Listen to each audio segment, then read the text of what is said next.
Is not this the fast that I choose? To loose the bonds of wickedness, to undo the straps of the yoke, to let the oppressed go free, and to break every yoke. Is it not to share your bread with the hungry and bring the homeless poor into your house? And when you see the naked, to cover him, and to not hide yourself from your own flesh. And your ancient ruins shall be rebuilt, and you shall raise up the foundations of many generations. And you shall be called the repairer of the breach, the restorer of streets to dwell in. So these verses mean a whole lot to us because they really communicate to us God's heart not only for Acts, but also for this neighborhood.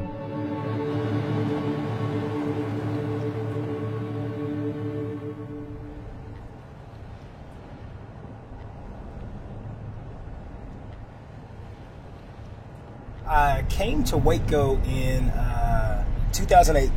Yeah, in 2008 to go to Truett Theological Seminary. I started as college pastor in August of 2009, and so I've been going to church at Acts for about 10 years now. Been on staff for about 9 years. About 10 years ago, the Lord really put it on our heart to plant a church in the downtown Waco area.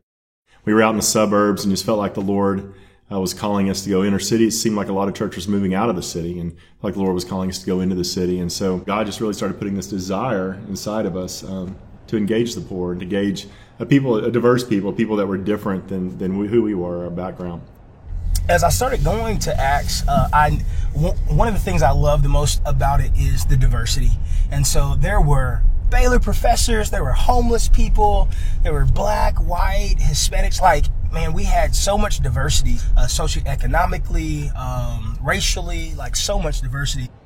Some of the things we feel like the Lord spoke to us in the beginning were to have a church that resembled heaven. So that was kind of the phrase that we hung on to. So what does that mean? And for us, it was really this idea of in heaven, people from every tribe, every tongue are being worshiping Jesus together. And what a beautiful picture that paints for the Lord.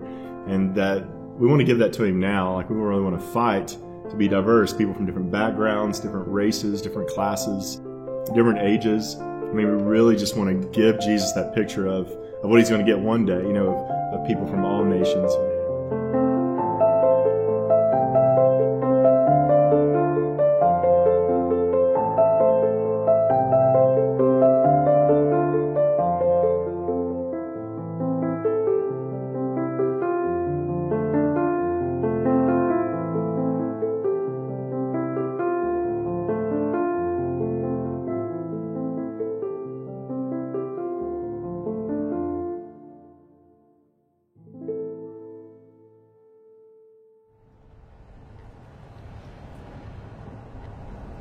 The church is actually located kind of in the downtown.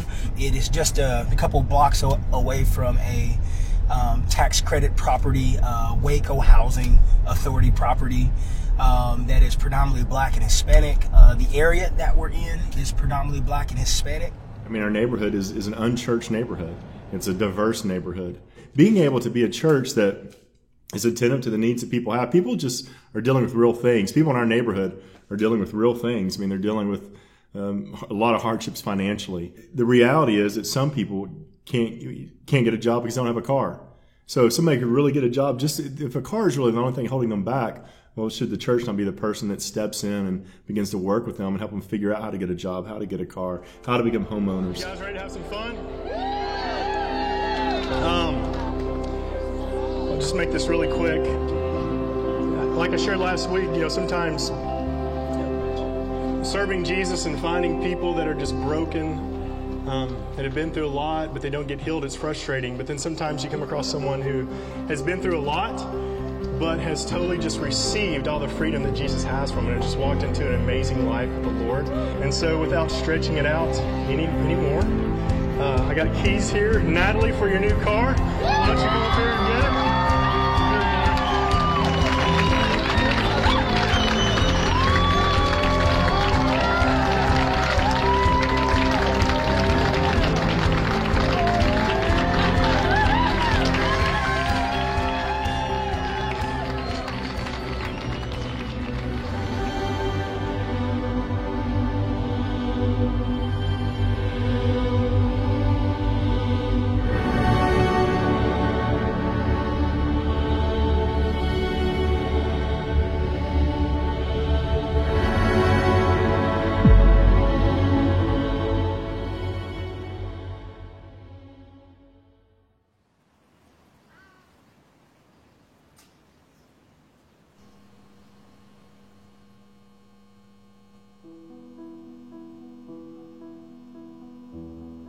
The main thing that the church has helped me with, I think, is just building my self-esteem, knowing my worth.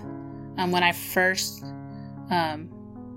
started coming here, I was very stressed, isolated, stressed to the point where I had bald spots. Just not knowing what my worth was in the world. At that time, I was just a part-time worker at MCC. Didn't really strive to be better or to do better, because I thought I'm just going to be at K. Ross. My mom grew up in poverty. I'm just going to continue this cycle, in other words. I never thought I was going to be able to get out of K. Ross. I was at K. Ross for 10 years, until I was able to get out 4 years ago. They blessed me with a car. They blessed me with a house, money for my house. I didn't have a car, and I didn't have the money to buy a car. Again, I was working only part-time, 12 hours a week, and that's what my family was living off of. So it was pretty much $200 a week that was getting paid. And so Melissa and Steven gave me a car. I just need to learn how to drive. Stefan is the one that taught me primarily how to drive. Taught me how to park. He's a good teacher. And Kim as well. Also, they took time out of their busy schedules to help me learn how to drive. I had the vehicle for a good year maybe, and the stick went out for 2 weeks. Melissa loaned me her van, and then they blessed me with a vehicle that following Sunday. The church got you a vehicle? Yes, the church blessed me with the vehicle 2 weeks later. Paid in full, so I didn't have to worry about payments or anything, because I couldn't afford payments if they did give it to me that way. So yeah, just knowing that people love you so much, they want to help you, and it didn't feel like a handout or they felt sorry for me. It was just like they genuinely wanted me to have a vehicle so I could be productive, and it was amazing to know that they did that. They're a little sneaky, but it was awesome. So I joined a program. It's called CDC, Community Development Center, and they help first-time home buyers. When I was closing on escrow, the realtor told me that we have to go to the house and do a final walkthrough, and I thought it sounded strange. I'm like, I've never heard of this, but I didn't know anything of that, so I didn't know it wasn't normal. And I pull up to my house, and there's like 30 cars parked around it. Samantha, you're one of my heroes. One of my heroes. I think you're one of all of our heroes. You've absolutely taken everything the Lord has for you, and you've just grabbed a hold of it.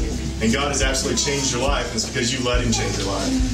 And you have blessed like crazy every one of us. You're like a sister to me. Amen. Like a best friend to someone. And we love you a ton. So we just want to gather around and just bless your house real quick. We want to bless you by prayer, and we also want to bless you in one other small way. And Stephen's going to share that with us. Okay.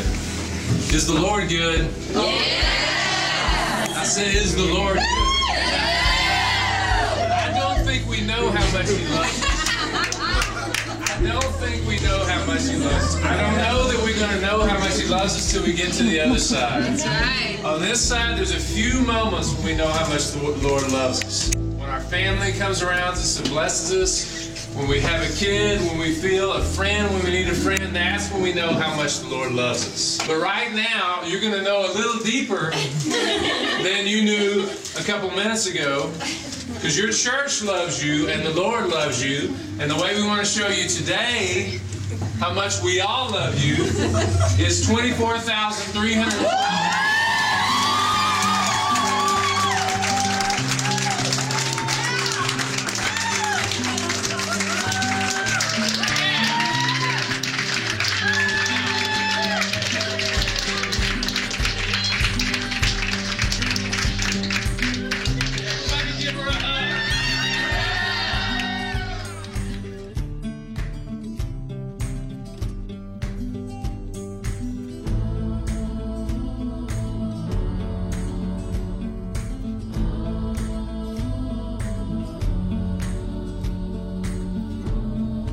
I tell people my stories about how much Acts has blessed me. And I tell them, it's not for all this stuff, because I would still come here if they still didn't bless me with that. Because again, what draws me here is just the genuineness, the love that I feel here.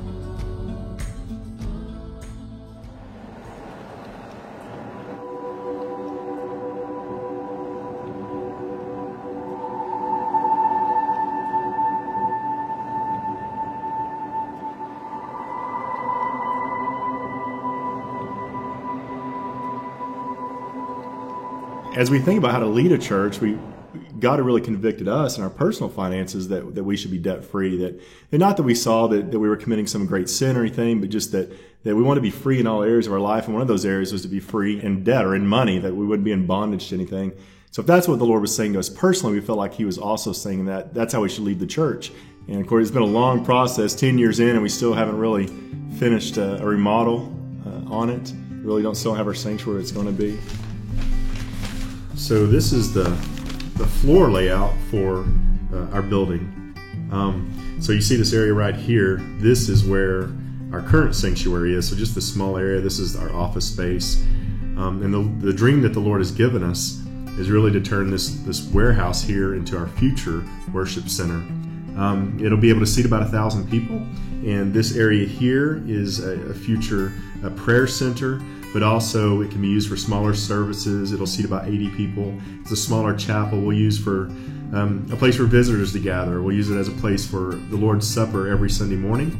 And you'll also see here, we'll finally have some decent sized bathrooms.